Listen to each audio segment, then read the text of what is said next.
bienvenue pour cette table ronde Finances vertes, promesses et défis. Alors, je vais un petit peu introduire avant de vous présenter chacun. Donc, cette table ronde, elle s'inscrit dans les travaux menés avec le pôle Finances durables et solidaires de Finance Innovation, de France Innovation, pardon. Finance Innovation, pardon. En introduction, avant de présenter donc tout le monde, on souhaitait mettre un petit mot et dire un petit mot sur une étude qui a été donc co-rédigée par Finance Innovation et l'ANSSI, donc du pôle Finance solidaire et durable. Cette publication donc, fait écho finalement à un groupe de travail qui a eu lieu lors du premier semestre 2021 et qui s'est tenu donc avec la participation d'une trentaine de participants, on va dire sur 4 à 5 séances de travail. En quelques mots, finalement, on a décidé autour de la finance durable et solidaire de traiter 3 thématiques: la gestion de la donnée, l'investissement solidaire et durable et l'inclusion financière. Alors comme vous pouvez le voir, finalement, il y a énormément de sujets qu'on a décidé de traiter. Et à tous ces sujets, on a décidé d'aborder des domaines d'innovation prioritaires et de vous en proposer certains donc, dans cette étude. Donc aujourd'hui, on va uniquement traiter la gestion de la donnée, la data. J'espère que ça vous va tous et que vous avez tous été mis au courant. Donc cette étude en fait a eu pour objectif de créer des interactions entre les membres de Finance Innovation, entre les fintechs et les établissements financiers et les consultants finalement du secteur financier. Et donc, comme je vous disais, aujourd'hui, on se focalise uniquement sur la gestion de la donnée. Alors, pourquoi finalement on a choisi ce sujet? On est parti d'un constat assez simple. Finalement, après 4 à 5 ans après la COP21, le plan d'action européen, on se rend compte que les flux financiers ne sont pas encore aujourd'hui assez mis vers la finance verte. Alors même s'il y en a beaucoup plus qu'avant et que ça a enclenché une très bonne dynamique, le GIEC en 2019 estimait qu'il nous faudrait 3 fois plus d'investissements durables pour répondre aux ambitions de la COP21 et à l'alignement de degrés. Donc finalement, nous, on a décidé aussi de prendre le prisme de répondre à un défi aujourd'hui, qui était le défi de la gestion de la donnée, qui nous semble primordial pour réorienter les flux financiers vers des flux, finalement, vers des flux d'investissement durable, solidaire et qu'on pourrait dire vert. Alors aujourd'hui, maintenant, je passe à vous. Aujourd'hui, on est ravis d'accueillir donc 5 intervenants, 4 en réel et 1 en virtuel. Je ne sais pas si Alexander, tu nous entends? C'est bon. Donc, je suis là. Pour faire une petite présentation succincte, mais je vous laisserai après vous présenter évidemment vos rôles et vos objectifs finalement dans la finance verte. Où est-ce que vous vous retrouvez dedans? Donc il y a Audrey Pinault qui est directrice conseil chez CGI, si je ne me trompe pas. Donc elle nous rappellera les enjeux réglementaires et en se focalisant donc sur les enjeux de la data. Et nous apportera son angle conseil très précieux, l'angle de consultant dans ce sujet-là. Cédric Malengro, bonjour. Donc bonjour. Secrétaire général de CM Arkea. Crédit Mutuel Arkea, absolument. Crédit Mutuel Arkea, pardon.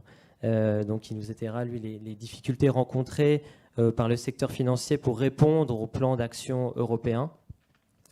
Franck Wagnon, donc bonjour, notre 3e intervenant, groupe industrie directeur chez Atos. J'espère que je l'ai bien dit et que c'est parfait.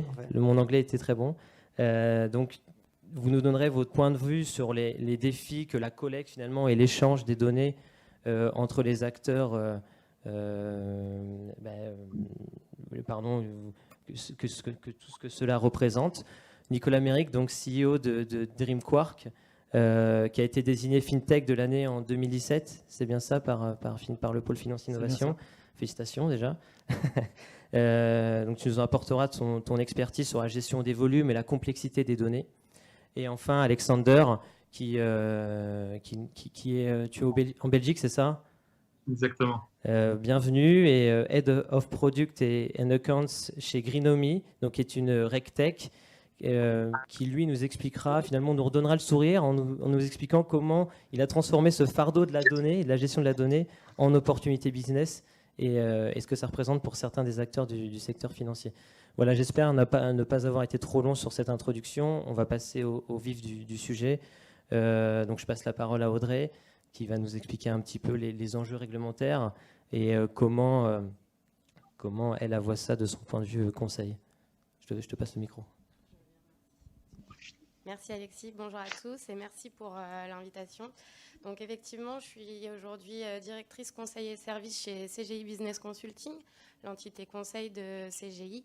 Je m'adresse particulièrement au secteur des banques, assurances et tech et je suis spécialisée en gestion des risques de la conformité bancaire et de l'audit interne. Donc aujourd'hui, comme le disait Alexis, on a eu la chance de pouvoir participer à un groupe de travail très riche en échanges sur la finance verte et comment pouvoir gérer les enjeux et les promesses qui sont autour. Aujourd'hui, énormément d'enjeux, donc on introduit autour des enjeux réglementaires puisque de par la signature de l'accord de Paris, des gouvernements du monde entier se sont engagés d'ici 2030 à pouvoir réorienter notamment les flux financiers vers une croissance plus durable, vers plus de transparence. Et aujourd'hui, c'est un véritable enjeu, aussi bien pour les entreprises, donc particulièrement pour les banques assurances, pour préserver leurs clients, mais également pour répondre aux réglementations bancaires, de pouvoir consolider les données, les collecter, avoir des données fiables et de qualité pour les consolider, pouvoir produire des reportings notamment, mais aussi des rapports d'entreprise, les rapports de RSE, qui font partie des nouvelles réglementations qui s'appliquent dès 2021 et qui ont des gros enjeux à partir de 2022, que sont les réglementations telles que la taxonomie, qui va être un petit peu la clé de voûte du plan d'action de l'Union européenne dont on va parler. On a plus récemment la CSRD qui vient d'être mise en avant en 2021 et donc sur laquelle planche actuellement l'Union européenne et la Commission européenne. On a Disclosure pour la transparence de la communication. Bref, un très vaste programme pour les banques et les assurances que nous avons plaisir à accompagner dans ces enjeux, aussi bien en amont stratégiquement pour comprendre comment répondre à ces réglementations, qu'en aval pour répondre à leurs enjeux de collecte, de consolidation et de développement des données.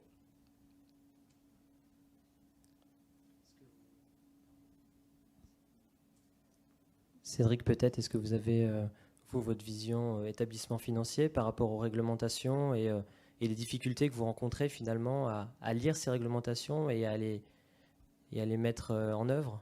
Alors, effectivement, on peut les lire au travers des difficultés, on peut aussi les lire au travers des opportunités que ça procure, et peut-être déjà aborder les opportunités parce que c'est important, même si les défis sont de taille. Les opportunités, c'est que ça nous permet, en tant qu'établissement financier, de réorienter les flux financiers. Et c'est le sens du plan d'action européen d'ailleurs. Et on s'inscrit pleinement dans ces démarches. On les a inscrites dans nos raisons d'être. On l'a inscrit également dans notre plan stratégique qu'on vient de dévoiler, qui s'appelle Transition 2024, qui donne là aussi une orientation ou un fléchage de ce qu'on veut faire. Et donc, cette réglementation importante, qui pose un certain nombre de problèmes, c'est aussi une opportunité de réorienter les flux, de donner du sens à l'argent qui nous est confié par nos clients, de donner du sens ou d'essayer de donner du sens à l'utilisation de l'argent qu'on investit ou qu'on prête à nos clients. Donc c'est finalement un cercle très vertueux qui est mis en place et encadré par ces réglementations. Alors ces réglementations, elles posent un certain nombre de défis. On l'a vu en partie sur la donnée, je vais y revenir, mais peut-être en dernier d'ailleurs, il y a déjà une évolution, un défi qui est un défi culturel. C'est-à-dire que c'est une évolution, peut-être une révolution même, un peu culturelle, une autre façon d'être banquier. Donc ça, c'est passionnant, mais extrêmement difficile parce qu'il faut réinventer complètement notre modèle, réinventer complètement nos façons de penser, nos façons d'agir en tant que banquier. Donc c'est passionnant, mais extrêmement difficile. Et il faut qu'on arrive à développer un langage qui devienne un langage natif, ESG, là où c'était pas forcément les habitudes ou le langage habituel de la finance. Il y a un défi aussi de gouvernance, et ça à tous les étages. Alors, c'est plutôt facile quand ça vient d'en haut, et effectivement, là, on a la chance, nous, d'être soutenus par une gouvernance qui est très motrice sur ces éléments, mais il faut que ça infuse dans l'ensemble de l'organisation pour justement mettre en place ces nouvelles conventions de langage qui sont imposées par l'ESG. Il y a un défi d'expertise. Il faut monter en expertise sur des expertises qui sont des expertises nouvelles, récentes, là aussi avec une rareté de la ressource. Je crois qu'on en fait tous l'expérience. Dès lors qu'on cherche des ressources pointues dans les domaines de l'ESG, c'est assez compliqué, puis on est en concurrence les uns les autres. Et enfin, il y a un quatrième défi, et celui qu'on va développer sans doute, qui est le défi de la donnée. Et là, il est effectivement majeur pour tous les acteurs.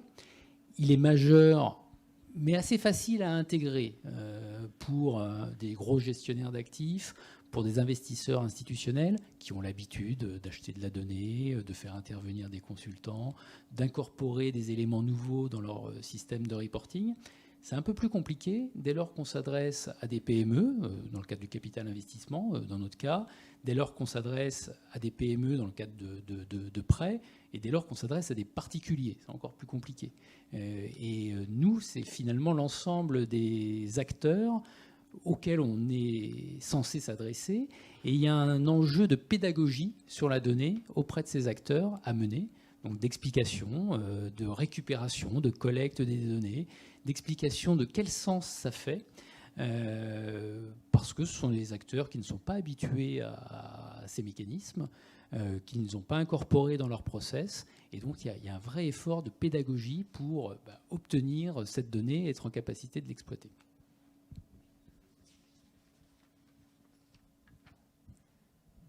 Et sur un plan, disons, plus projet, est-ce que vous avez déjà mis en place des projets en interne chez CM Arkea ? Et peut-être Audrey aussi, vous pouvez nous en parler un peu plus, comment ils se structurent finalement ces projets. Est-ce qu'ils prennent le prisme réglementaire ou est-ce qu'ils sont sur un prisme d'opportunité commerciale, comme vous avez dit ? Alors en fait, nous, on est parti d'un peu plus haut. On est parti du volet stratégique en fait. C'est-à-dire on s'est doté d'une raison d'être déjà qui incorpore ces éléments-là, pas les éléments de la donnée. Ça c'est le moyen d'y parvenir, mais en tout cas, on s'est doté d'une raison d'être qui provoque et qui nous challenge du point de vue de la réorientation de notre modèle d'affaires. Ça c'est le premier point. Et donc on a intégré à notre stratégie ce qu'on pense être des principes plus vertueux, plus verts, plus ESG. Et donc ça nous engage. Et donc, l'ayant intégré au niveau de la raison d'être, ça a été décliné dans notre feuille de route stratégique, donc dans le nouveau plan stratégique. Donc transition 2024, c'est pas un hasard, c'est transition au pluriel d'ailleurs 2024, parce qu'on adresse un ensemble de transitions sociétales, environnementales, sans doute de gouvernance, en tout cas de mise en avant de notre modèle, un modèle coopératif chez Crédit Mutuel Arkea, qu'on pense être une vraie valeur. Et donc, on essaie d'adresser l'ensemble de ces transitions et de les attraper. Et donc, on conduit effectivement un certain nombre de projets pour mettre en œuvre ces stratégies, ou cette stratégie, et dont un chantier data, à proprement parler, qui est important, et dont on voit qu'il associe pas simplement des informaticiens, pas simplement des actuaires ou des comptables. Il y a une dimension comptable, il y a une dimension évidemment système d'information et on a besoin de ces ressources, mais elle associe également des gens de l'offre, des gens de front office, des commerciaux, parce que ce sont ces commerciaux qui, dans le cadre du conseil à nos clients ou à nos partenaires, eh bien, sont en charge finalement de ce travail de pédagogie, d'explication de notre modèle, d'explication du besoin qu'on a de récupérer de la donnée, parce que le nouveau paradigme dans lequel on se trouve, c'est que la donnée, jusqu'à maintenant, en comptabilité, alors on avait passé les normes IFRS, c'était presque simple les normes IFRS, parce que c'était une nouvelle exploitation de la donnée dont on disposait. Donc avec des cerveaux un peu brillants, des consultants un peu brillants, on arrive à s'en sortir. Là, il s'agit d'exploiter de la donnée qu'on n'a pas, et que nos clients ou nos partenaires ou les sociétés dans lesquelles on investit dont elles disposent ou dont elles ne disposent pas d'ailleurs. Et donc le challenge est autrement plus important, ce qui fait qu'on a embarqué dans ce projet des gens de front office qui sont en charge justement d'assurer cette interface et de même réfléchir à des nouvelles offres qui permettent de faciliter la récupération de données. Quand on met en place, par exemple, un prêt pacte, chez nous, c'est des prêts qui sont bonifiés en fonction de leur opportunité environnementale, eh bien, on récupère de la donnée. Et on a d'autres offres comme ça qu'on est en train de concevoir qui nous permettent finalement de mettre en œuvre notre feuille de route stratégique et de récupérer beaucoup de données.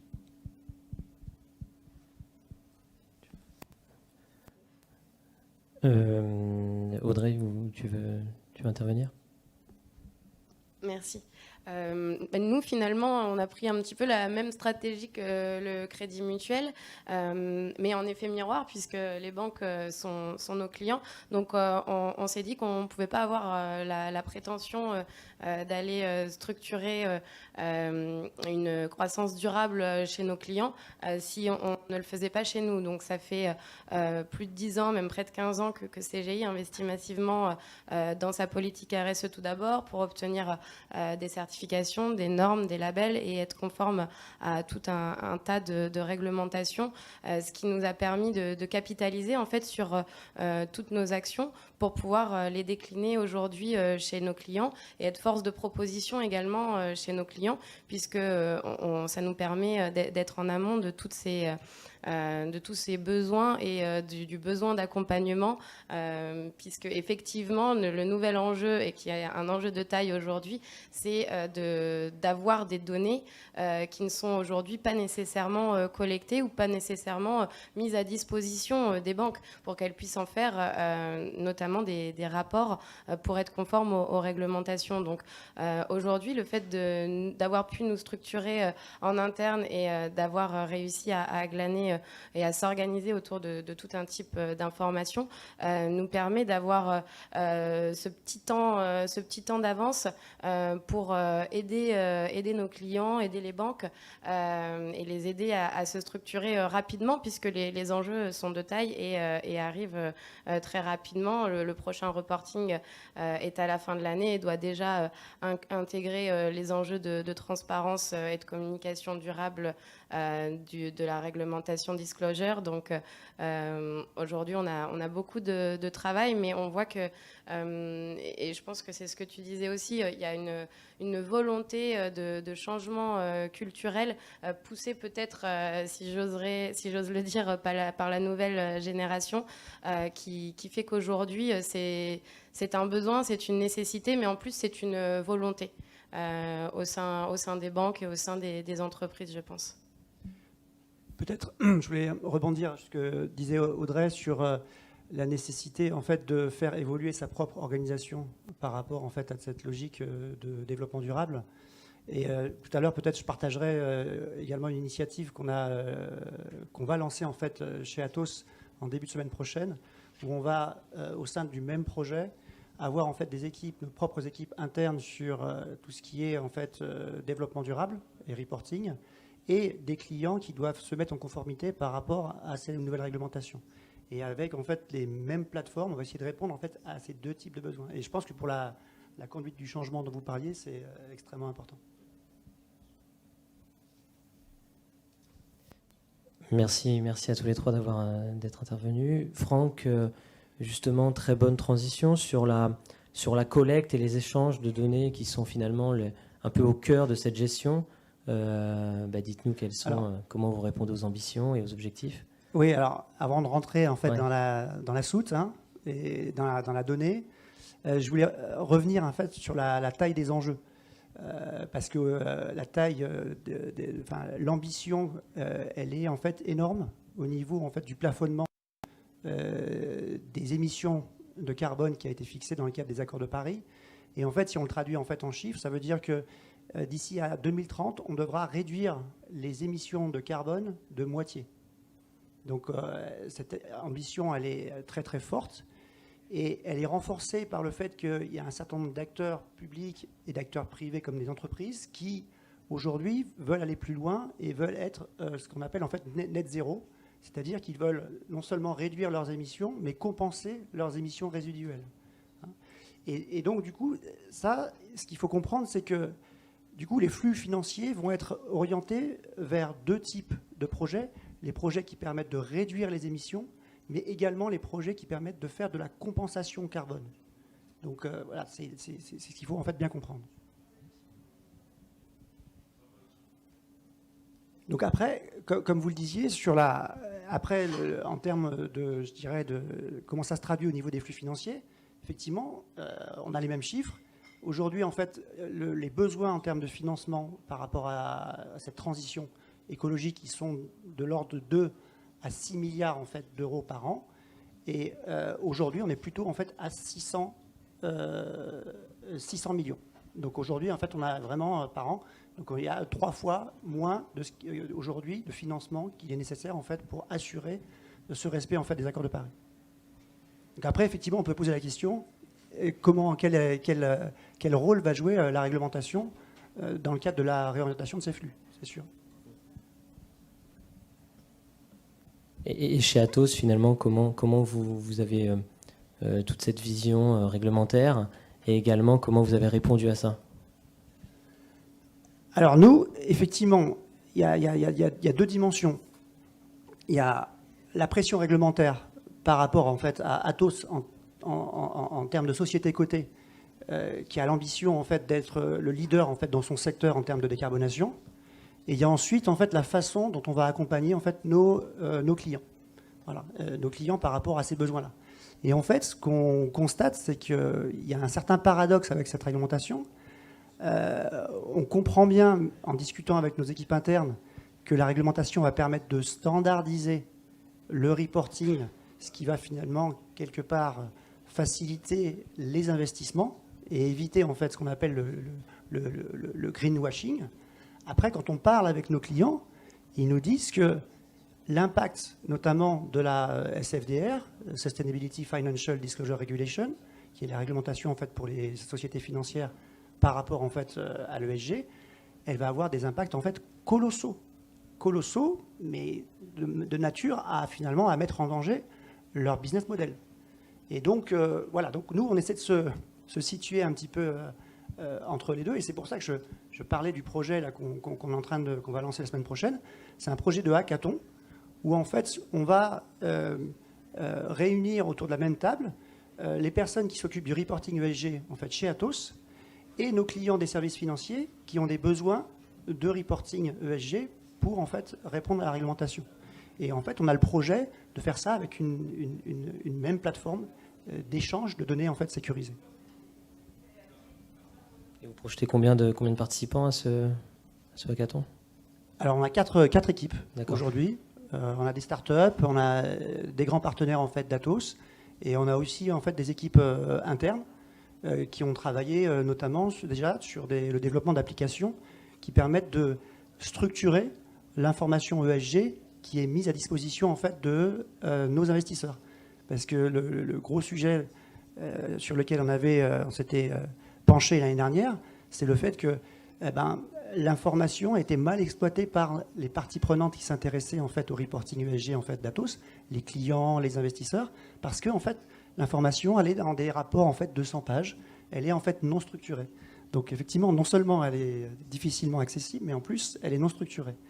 D'où l'importance derrière de la technologie pour pouvoir en fait passer de la donnée à la valeur. Merci Franck.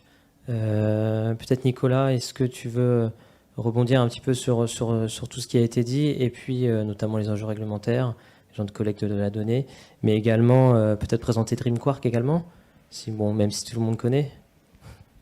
Il y a toujours des gens qui ne connaissent pas, et c'est important de toujours, en tant que CEO, évangéliser son entreprise. Donc DreamQuark, c'est une entreprise qui a 7 ans maintenant, qui est une fintech. Et chez DreamQuark, on développe au cœur des technologies d'intelligence artificielle pour ensuite apporter des solutions. Et aujourd'hui, chez DreamQuark, on a fait le choix initialement de travailler largement sur le secteur financier. Et au fur et à mesure, on a vu qu'il y avait une verticale qui était en très forte transformation, qui était la verticale du wealth management. qui est soumise à pas mal de forces, certaines forces qui parfois échappent encore au CODIR, mais qui est en train de vraiment transformer la face de l'industrie du waste management. Et donc DreamQuark, on développe aujourd'hui, alors jusqu'à présent on avait une plateforme qui permet de faciliter le développement, le déploiement et l'usage de ces algorithmes d'intelligence artificielle dont on parle beaucoup, en sachant qu'aujourd'hui ces technologies, il y a énormément de projets, il y en a très peu qui passent à l'échelle pour plein de raisons. Donc DreamQuark, on a choisi d'identifier les raisons et d'apporter des solutions à chacune de ces raisons. Et plus récemment, on a vu que un des éléments qui faisait que ces solutions n'étaient pas adoptées, c'est par exemple dans l'activité de vente, c'est en fait le commercial qui a du mal à se retrouver dans ces algorithmes, où on va avoir des algorithmes qui vont sortir des listes de clients, des listes de prospects, lui dire c'est ce produit-là qu'il faut que tu recommandes à ton client. Et à ce moment-là, il y a plein de choses qui se passent qui font que le commercial se dit, dans un premier temps, bah tiens, on va peut-être me remplacer par un robot. Et puis après, en fait, il s'aperçoit que son algorithme, ça lui donne des résultats qui sont parfois un peu aberrants. Et donc, il a du mal à aller voir ses clients en disant j'ai un super algorithme qu'on m'a poussé on m'a dit qu'il fallait que vous vendiez ce produit-là. Bon, je ne sais pas pourquoi il faut que je vous vende ce produit-là, mais il y a un algorithme qui me l'a dit, donc je vais vous le pousser. Donc, vous comprenez bien que ça ne marche pas. Et donc, chez DreamQuark, on a une approche qui est une approche d'intelligence artificielle responsable, où on part de cette dimension de la confiance et on fait le chemin inverse et on se dit quand on a le commercial, il a besoin de quoi? Et à partir de ce moment-là, qu'est-ce qu'on a besoin de mettre en place de manière à ce que le commercial soit satisfait et qu'il utilise ces algorithmes d'intelligence artificielle pour satisfaire son client. Et donc aujourd'hui, depuis septembre 2020, on développe un cockpit qui est vraiment alimenté au cœur par l'intelligence artificielle et qui va pouvoir traiter des cas d'usage assez vastes de recommandations, notamment de produits ISR, mais après avec des cas d'usage de surveillance de portefeuille dans le cadre de MiFID DDA, de rebalancing de portefeuille. Et quelque chose qu'on a fait avec Atos, parce que DreamQuark au cœur, donc nous on est une entreprise d'IA responsable, donc ça veut dire un certain nombre d'éléments, je vais le préciser, mais on a vu une opportunité avec Atos d'avoir un module au sein de cette solution spécifique pour l'ISR. Et donc on va utiliser de la donnée ESG, et notamment en ce moment on regarde pour intégrer de la donnée d'une entreprise Atos qui est EcoAct, pour donner aux conseillers une vision sur l'impact carbone d'un portefeuille. On va pouvoir dire, voilà, en fonction de cette allocation actuelle, voilà l'impact carbone que vous avez. Si vous changez cette allocation, votre impact carbone est modifié en telle proportion. Alors jusqu'à présent, c'était des pourcentages. Et là, on est en train, justement, au travers de ce qu'on fait avec Atos, d'amener à ce qu'il y ait une vision en tonnes de carbone émises, de manière à donner une métrique qui est un petit peu plus compréhensible pour le conseiller, mais aussi pour les clients. Et alors nous, on voit cette dimension de données avec pas mal d'enjeux. Il y a l'enjeu de standardisation, c'est que si on prend des sources par des API ou pas par des API de plein de fournisseurs différents, on n'a pas forcément les mêmes résultats. Donc ça, c'est complexe d'expliquer. Tiens, pour la même mesure, vous avez des résultats différents. Il y a donc la dimension commerciale, parce qu'on voit qu'effectivement, maintenant qu'il y a des fonds ISR, il faut les distribuer. Et les clients n'ont pas forcément toujours la compréhension de l'apport. Les conseillers sont effectivement parfois un peu perdus quand il y a des offres assez vastes de produits ESG qui émergent. Donc un cas d'usage qui intéresse aujourd'hui les prospects de DreamQuark, c'est justement au travers de ce cockpit d'être en mesure de donner aux conseillers des éléments qui vont lui permettre, face à des clients qui s'y connaissent de mieux en mieux, de toujours tenir la route et de pouvoir répondre aux objections du client. Puis après, il y a tout un axe qui est justement, on en parlait, cette donnée qui est un petit peu cachée dans plein de rapports. Alors déjà, il faut aller les chercher, les rapports. Donc si on a des entreprises variées, il faut aller récupérer cette information. Elle n'est pas structurée. Et donc DreamQuark développe des technologies de traitement du langage naturel très poussées pour justement extraire cette information et être en mesure d'avoir un genre de graphe de connaissances autour d'une entreprise avec toutes les métriques qui pourraient être intéressantes à exploiter de manière à donner de la donnée contextualisée aux conseillers au travers de ce cockpit. Donc voilà un petit peu ce que fait DreamQuark. Et donc pour revenir un peu à la dimension IA responsable, pourquoi c'est important en 2021 ? C'est que depuis le 21 avril 2021, il y a une réglementation qui a été présentée par la Commission européenne justement sur le développement d'une intelligence artificielle de confiance. Et donc il y a un certain nombre de thèmes dans cette réglementation. Il y a un thème autour de la lutte contre les discriminations. Il y a un thème autour de la compréhension, la transparence, l'interprétabilité des algorithmes qui sont utilisés, notamment dans des activités de crédit. Alors pas dans toutes les activités, mais aujourd'hui dans le secteur financier, dans les activités de crédit. Il y a des éléments sur le contrôle, la robustesse des algorithmes, sur la privacy. Mais il y a aussi un axe qui est parfois un peu moins mis en avant, qui est l'axe bien-être au sens large. Et dans ce cadre de bien-être, il y a les dimensions écologiques. On doit s'assurer que ces technologies d'intelligence artificielle ne vont pas renforcer les inégalités climatiques, ne vont pas s'assurer qu'on accélère de manière négative ce changement climatique. Et donc, voilà, on doit, de manière responsable, agir pour contrôler les effets indésirables de l'utilisation de l'intelligence artificielle. Donc c'est extrêmement important, en fait, ce que dit Nicolas, en fait, à deux niveaux. Un premier niveau sur la partie, en fait, fonds à impact. En fait, c'est un des principaux sujets parce que les fonds à impact sur la partie ISR, donc qui permettent en fait aux investisseurs de mettre de l'argent et de voir concrètement à quoi va servir l'argent en termes en fait d'hectares en fait de forêts plantées en fait supplémentaires, plutôt que d'avoir simplement en fait une notation et on investit, on sait que c'est en fait de l'ISR, mais on ne sait pas exactement quoi.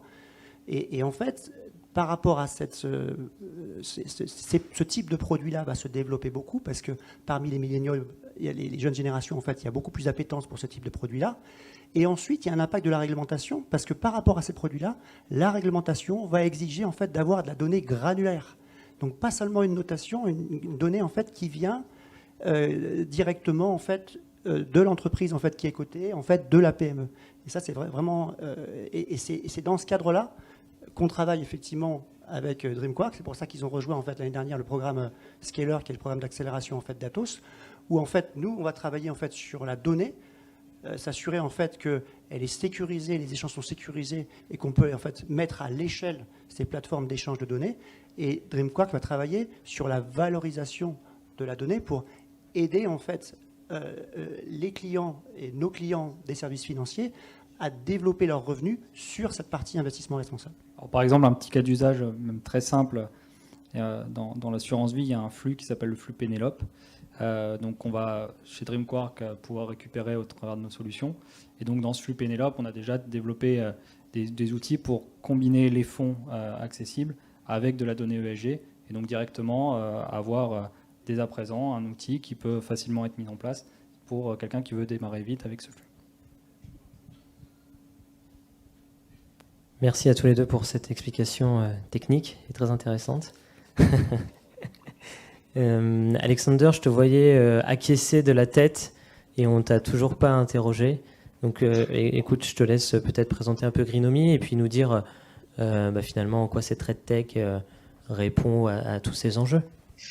Donc, merci beaucoup à travers sur ce sujet et j'ai rejoint Greenomy. Ça va être un énorme challenge pour l'industrie pour mettre en place cette nouvelle législation.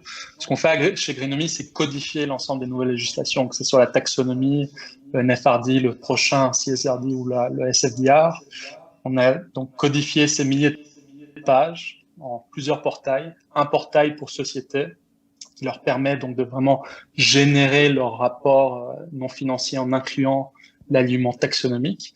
Et l'idée, c'est, comme Cédric a mentionné, c'est de vulgariser, rendre accessible cette législation à quiconque. Il faut savoir qu'en janvier 2022, ce sera toutes les sociétés de plus de 500 employés et que ce seuil va au fur et à mesure diminuer pour un jour inclure les PME.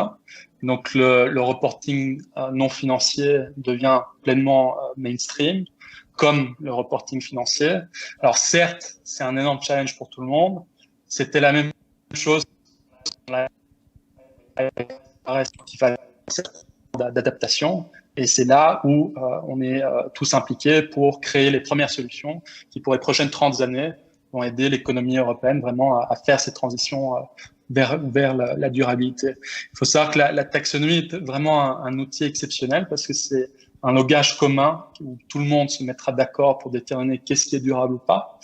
Et Notre objectif, c'est qu'on peut donc accompagner ces sociétés à collecter ces données, générer ces rapports, et ensuite, quand elles vont chez les investisseurs ou les banques, se mettre d'accord sur quelles sont les conditions d'objectifs de durabilité qu'elles souhaitent atteindre et allouer le capital en fonction de l'atteinte de ces objectifs.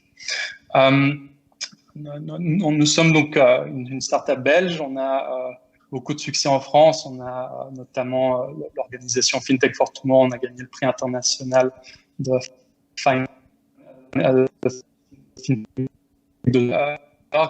on parle vraiment avec une série d'acteurs partout en Europe. Mais je dois dire que la France est la plus avancée en termes d'implémentation et on sent l'ambition et la connaissance de ce sujet, mieux que partout ailleurs en Europe.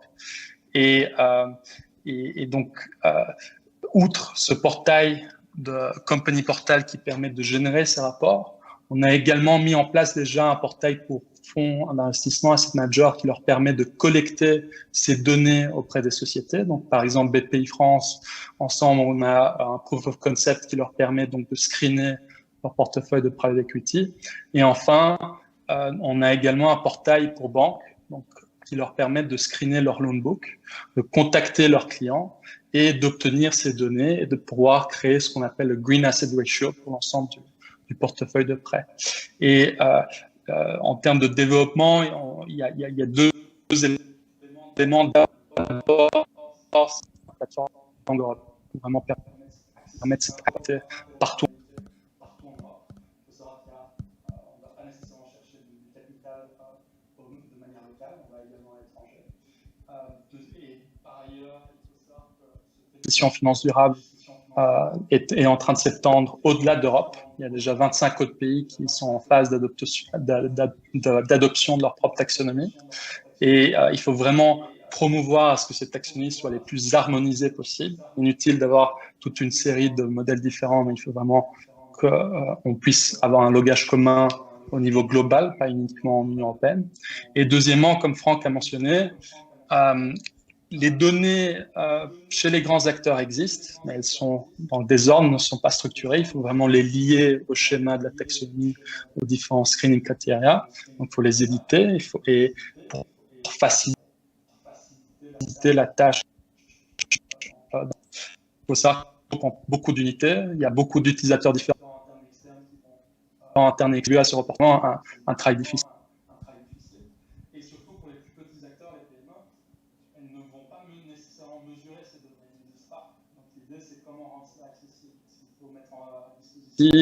Ou d'autres technologies existantes pour les aider à collecter ces données et les lier au reporting. Donc, il y a énormément de développements différents qui sont nécessaires, mais en même temps, il y a beaucoup d'acteurs qui se concentrent sur des niches spécifiques. Et je pense personnellement vraiment que l'idée, pour pouvoir s'attaquer à ce problème, il faut vraiment collaborer avec l'ensemble de ces acteurs et créer une plateforme qui, de A à Z, permet de collecter ces données, les certifier, créer le reporting et les partager avec les autres acteurs, les banques et les investisseurs, pour pouvoir les analyser et vraiment allouer le capital là. Donc c'est vraiment un travail collectif. Je suis ravi d'être sur ce panel et je suis certain qu'ensemble, on va pouvoir s'attaquer. Il y a encore beaucoup à faire. Mais c'est le début de 30 belles années. Il faut savoir que l'objectif, c'est 2050 et la neutralité carbone. Merci Alexander pour nos 30 prochaines années. On sait où on sera maintenant. Cédric, peut-être sur ce que vient de dire Alexander, sur cette volonté de collaborer avec tout le monde, mais également de créer finalement un espace commun où on irait piocher de la donnée un petit peu à sa guise. Je vois Franck aussi qui est intéressé par le sujet, mais c'est ce qu'on avait un peu développé cette idée lors du groupe de travail. Je vous laisse peut-être tous les deux prendre la parole là-dessus. Est-ce que chez Crédit Mutuel Arkéa, par exemple, ça pourrait vous aider et chez Atos, plutôt techniquement, comment vous voyez cette ambition finalement de créer une espèce de marché commun de la donnée ? nous, déjà, on est vivement intéressés par cette mise en place, puisque ça nous permettrait d'accéder effectivement à un champ de données auquel on n'accède pas aujourd'hui par nos propres moyens. Et on est fortement motivé également pour être contributeur à cette démarche. Donc, je pense qu'on est dans une démarche...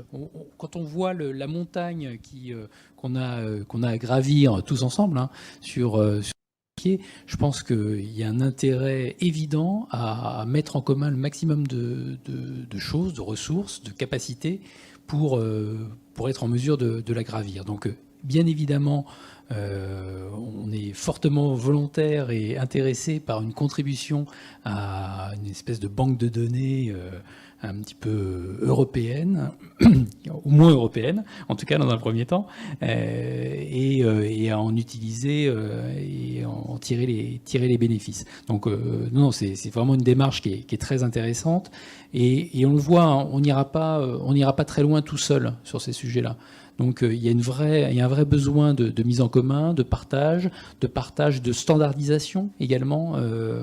Ça a été évoqué en partie par Alexander. On a besoin vraiment de tous parler la même langue, parce que la donnée, non seulement peut être au fond d'un rapport et non codifiée à une page qui n'est pas connue à l'avance, et en plus, elle peut vouloir dire une chose et son contraire selon l'interprétation qu'on y place. Donc il y a un vrai besoin et de standardisation et de partage de cette donnée.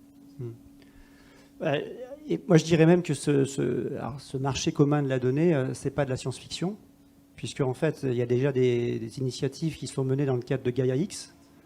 Gaia-X, c'est l'initiative de cloud souverain et de data space européen, dont Atos en fait est membre fondateur.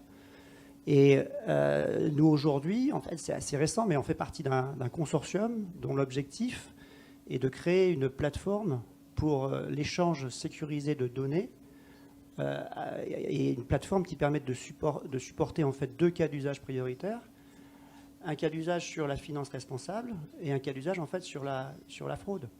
Donc en fait, et pourquoi ça a d'autant plus de sens au niveau européen, c'est que l'Europe a bien compris que la donnée financière était stratégique pour défendre la compétitivité en fait du continent. Et à ce titre-là, jusqu'à maintenant, enfin, ils voient plutôt en fait d'un mauvais œil le fait que la plupart des leaders en termes en fait de notation ISR au niveau européen ont été rachetés récemment en fait par les Américains. Et donc du coup, il y a un enjeu de souveraineté très fort sur cette donnée-là, donc, et qui va être finalement supporté par les autorités publiques européennes. Voilà. Après, je pense qu'il y a quand même un écart entre la notion du temps en fait de l'Union européenne et la notion du temps en fait des acteurs du secteur privé. Et c'est pour ça, et nous, chez nous, on est plutôt adeptes des petits pas. Et c'est exactement pour ça qu'on a, en parallèle, lancé aussi ce hackathon pour produire assez rapidement quelque chose de concret qui réponde à des besoins d'aujourd'hui. Et ensuite, l'idée, c'est de converger vers ce projet, en fait, européen, Gaia-X, avec une coopération franco-allemande. L'intérêt aussi du sharing de données, et c'est des cas d'usage où on voit de plus en plus, et même les Américains s'y mettent, c'est qu'il commence à y avoir une compréhension qu'au final, quand on partage la donnée, il y a des nouveaux cas d'usage auxquels on n'a pas pensé, qui peuvent émerger. Et en fait, ça bénéficie à l'ensemble de l'écosystème. Par exemple, l'open source, aujourd'hui, en intelligence artificielle, si il y a autant d'intelligence artificielle aujourd'hui, c'est parce qu'il y a des projets d'open source. Je pense qu'il y aura de plus en plus, effectivement, cette dimension d'open data, mais aussi plus entre acteurs privés, du partage, de manière à créer des cas d'usage. Après, ça va être la façon dont on utilise des algorithmes différemment, dont on a identifié une niche et puis on va créer un cas d'usage qui va mieux répondre aux besoins de cette niche que les autres. Et la donnée a besoin d'être libérée si on veut vraiment créer de la valeur avec cette donnée aujourd'hui.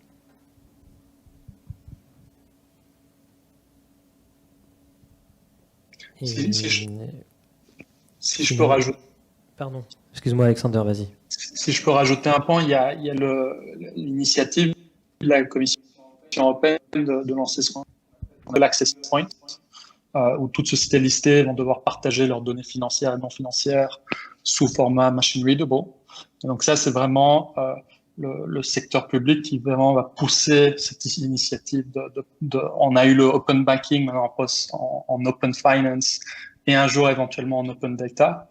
Et certainement, ça a permis le développement d'énormément de nouvelles fintech, de nouveaux outils. Et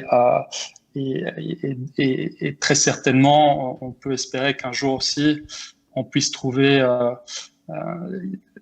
cette standardisation au niveau mondial, qu'on puisse éventuellement, si on souhaite investir dans une société aux États-Unis, avoir les données comparables et vice-versa. Donc, il y a ce qui est fait en Union européenne est vraiment précurseur vis-à-vis du reste du monde. Et cette souveraineté européenne que Franck mentionne aussi est très importante. Il faut vraiment promouvoir les startups et les technologies européennes. On a la capacité, j'ai lu ce matin comment le financement fintech en Europe n'a jamais été aussi élevé, plus que jamais.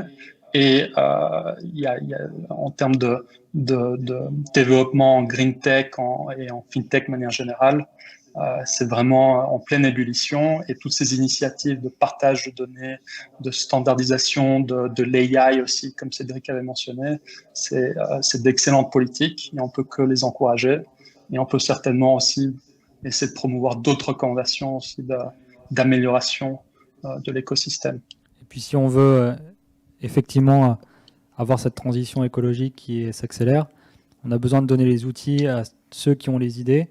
Les idées, elles peuvent être partout en Europe, mais c'est sûr que si on crée un petit peu des protections pour certains acteurs et qu'on ne libère pas cette innovation, ça va être dur d'atteindre nos objectifs de neutralité carbone vers 2030-2050. Et je crois qu'il y a une urgence. L'urgence, elle est comprise. Les jeunes, aujourd'hui, mettent une pression énorme à tous les niveaux pour qu'on accélère.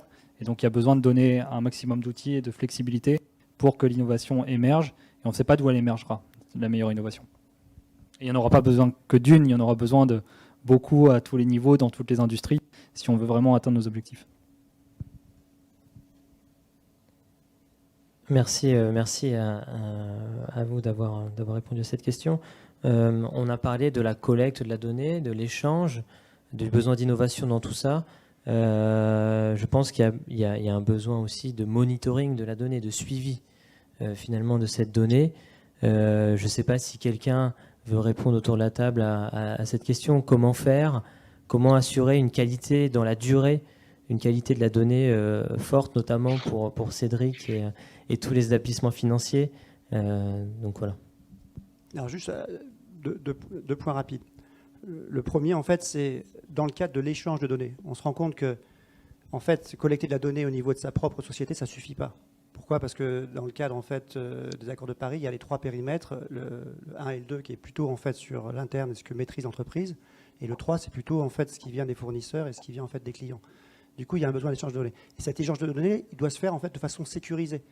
Donc pour que les acteurs partagent leurs données, il faut qu'ils soient confiants sur le fait que cette donnée va être utilisée en fait, dans les conditions qu'on leur a autorisées, enfin, des conditions initiales qui ont été définies avec la personne qui a, je dirais, partagé ces données-là.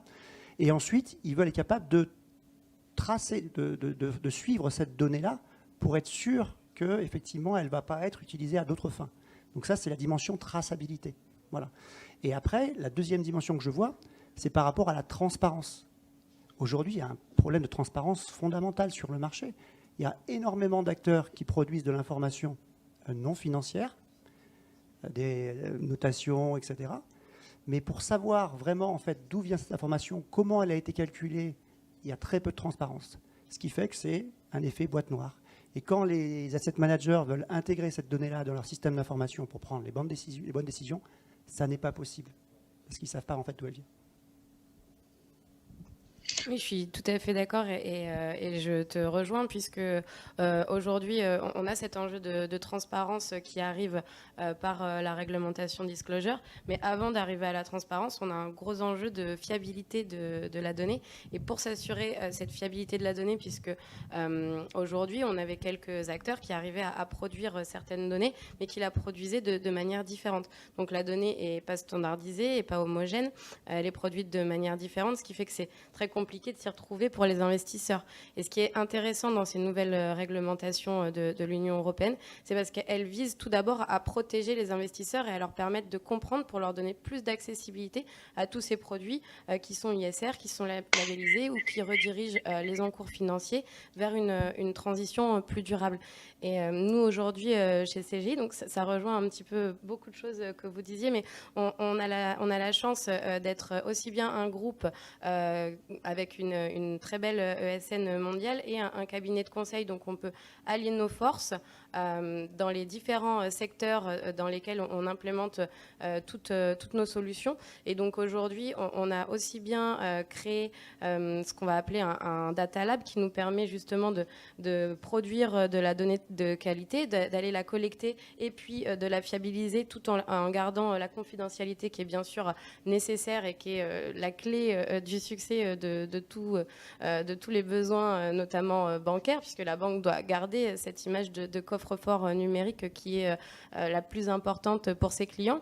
On a également un laboratoire certifié de cybersécurité qui nous permet d'aller vérifier avec on peut les appeler, j'aime bien les appeler nos hackers, qui vont aller vérifier qu'effectivement, non seulement on a la sécurité, mais qu'en plus, des personnes extrêmement pointues et expertes ne pourront pas s'emparer des données et qu'on va pouvoir garantir cette confidentialité.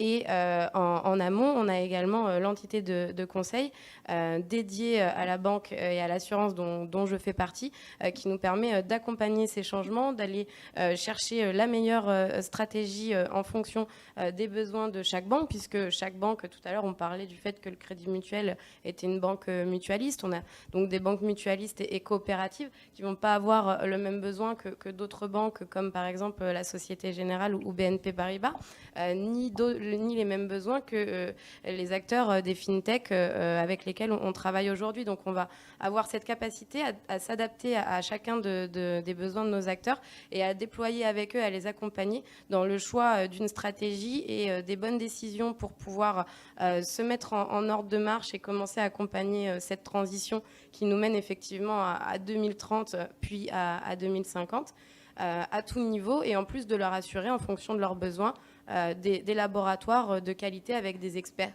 qui vont être des experts de la data, des experts de la cybersécurité ou des experts de différents secteurs en fonction des besoins de décarbonation pour l'environnement par exemple. Mais les enjeux sont multiples avec tout ce qui va être sociétal, tout ce qui va être la gouvernance des entreprises et bien sûr l'environnement dont on a principalement parlé, puisque la taxonomie s'appuie tout d'abord sur les enjeux de la transition climatique.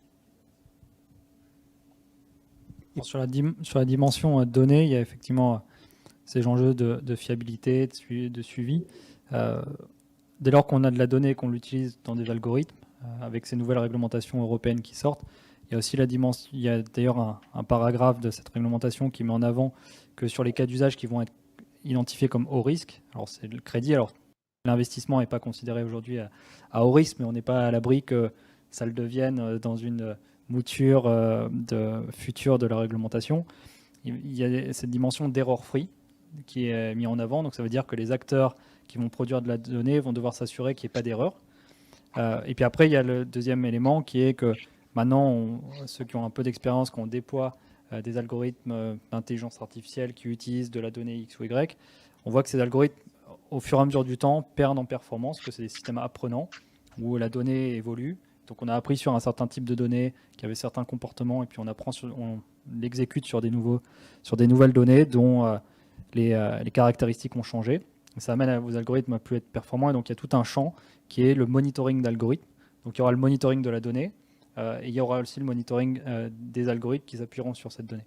Et ça, c'est quelque chose qui est aujourd'hui de plus en plus visible et un champ vraiment très important qui a émergé, de manière à suivre la fiabilisation, la fiabilité des données dans le temps et tout ce que ça entraîne dès lors qu'elle est utilisée. Et donc ce champ s'appelle le MLOps, quand c'est en lien avec l'intelligence artificielle. Il va y avoir le champ qui va être le DataOps, par exemple, pour justement tous ces enjeux de qualité et de suivi de la donnée. Après, sur la gestion du cycle de vie en fait, de la donnée, il y a la dimension de la fraîcheur de la donnée. Aujourd'hui, en fait, il y a des décisions d'investissement qui sont prises sur des données d'émissions carbone qui datent de 6 mois en fait, à 1 an, sans pour autant en fait, le savoir vraiment. Donc il y a une question encore de transparence, mais également de mise à jour de la donnée. Donc et ça, c'est encore en fait, un enjeu très très important, mais qui devra être prioritaire. Une fois finalement qu'on s'est dit tout ça et qu'on a une donnée propre, on a une donnée bien suivie, on est très content, mais quel est finalement, quel est le rôle de chacun d'entre vous pour vulgariser cette donnée auprès des clients, auprès du client final? C'est ça le plus important à mon avis, notamment pour les établissements financiers, à la fois de bien le profiler et de lui proposer les produits d'investissement qui, grâce à cette donnée, sont plus proches de son profil. Je ne sais pas si Cédric, voilà, vous avez des démarches peut-être de conduite du changement auprès des commerciaux, mais également de vulgarisation de toute cette promesse de la finance verte auprès de vos clients. Alors, effectivement, ça fait partie de nos enjeux d'avoir un verdissement de notre offre d'épargne ou dans les produits qu'on propose. Et ça passe par un plan de formation, en fait, des offreurs, même de ceux qui conçoivent les produits, mais également de ceux qui les vendent. Donc, on a identifié tout un chantier de formation. Je parlais tout à l'heure, en début, de révolution culturelle. La révolution culturelle, elle passe aussi par là, par ce changement de certaines habitudes, par la compréhension de ce qu'on vend, par la compréhension de la différence entre les produits qu'on vend, parce qu'il y en a qui sont plus verts que d'autres, ou différemment verts que d'autres d'ailleurs. Et donc ça passe par une connaissance intime, je dirais, des produits sur des domaines qui sont pas les domaines familiers de nos conseillers actuellement. Voilà.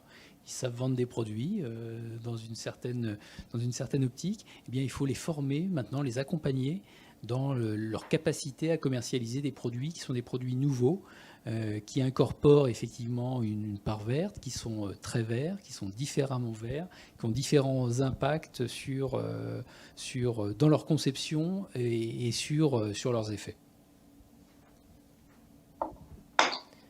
Je pense que c'est l'heure de conclure.